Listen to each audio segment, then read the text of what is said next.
Committee will be the truth, the whole truth, and nothing but the truth, so help you God. Ticketmaster has lost, not gained, market share since the merger. And as I mentioned, today's competitive bidding process with numerous credible alternative ticketing companies resulting in getting less of the economic value in a ticketing contract every year. There are problems in the ticketing industry, problems we believe can and should be addressed through legislation. Many are the direct result of industrial-scale ticket scalping that goes on today. The recent on-sale experience with Taylor Swift, one of the world's most popular artists, has highlighted the need to address these issues urgently. We knew bots would attack that on-sale and planned accordingly. We were then hit with 3 times the amount of bot traffic that we'd ever experienced. And for the first time in 400 verified fan on-sales, they came after our verified fan password servers as well. While the bots failed to penetrate our systems or acquire any tickets, the attack requires to slow down and even pause our sales. This is what led to a terrible consumer experience, which we deeply regret. We apologize to the fans.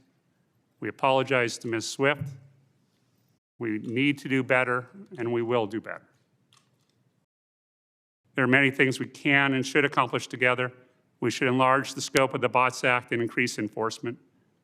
We should enact categorical prohibitions on fraudulent ticket practices, including deceptive URLs and offering for sale tickets before they're on sale in the primary. We should mandate all-in pricing so that fans see the full cost of their tickets from the start. We share your goal of making live entertainment industry better for artists, teams, and fans alike, and it's in that spirit that I sit before you today, to work with you to make the fan experience better.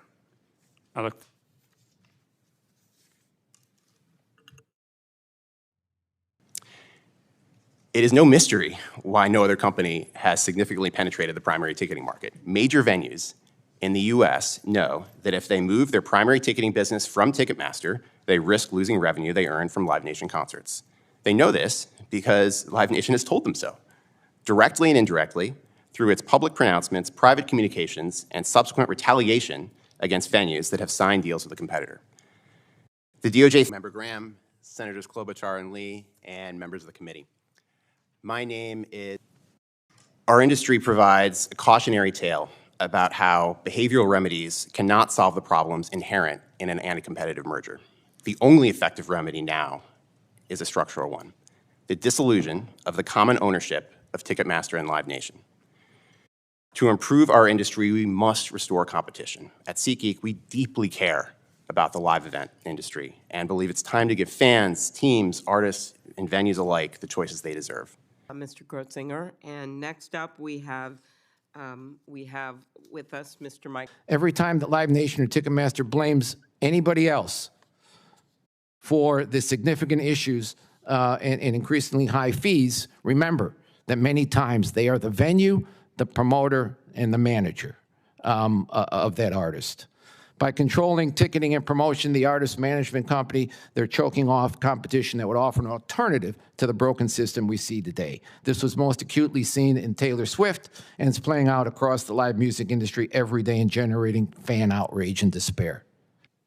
Thank you very much. And last but not least is Clyde Lawrence of the band. Of the $42 a fan spent on a ticket, we received 12.